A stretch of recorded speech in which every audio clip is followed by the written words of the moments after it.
there is something strangely comforting about seeing a new chip land on the AM4 platform this late in the game. Most people probably thought the socket was retired, but here we are, looking at the 5800 XT. It is essentially a final victory lap for the Zen 3 architecture, and honestly, it feels like a bit of a love letter to everyone who isn't quite ready to jump into the expensive world of DDR5 just yet. When you pull this thing out of the box, it feels like any other processor, but the inclusion of the Wraith Prism cooler is a nice touch. It is a chunky, capable piece of hardware that actually looks decent with its RGB lighting, which is more than you can say for most stock coolers these days. Performance-wise, this chip is a workhorse. With 8 cores and 16 threads, it handles heavy multitasking without breaking a sweat.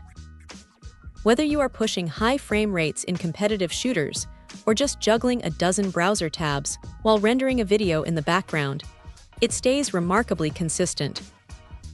The boost clock hitting 4.8 GHz gives it that extra bit of snap that makes the system feel responsive.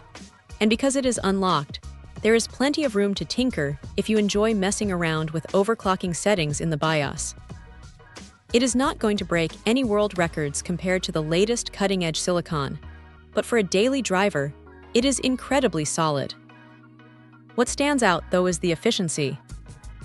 It manages to pack a punch without turning the PC into a space heater, which is a relief if you are working with a smaller case or a modest power supply. That said, it is not all perfect. Since it is still tied to the DDR4 ecosystem, you are technically hitting a ceiling on memory bandwidth compared to newer platforms. If you are building a brand new machine from scratch today, you might find yourself wondering if you should just bite the bullet and move to a newer socket.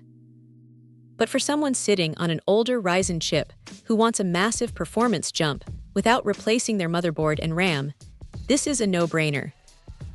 It is a smart, practical way to squeeze a few more years of high-end performance out of a platform that refuses to quit. It is not the flashiest piece of tech on the market, but it does exactly what it promises, and sometimes that is exactly what you need. Check out the video description for updated price. And thank you for watching this video.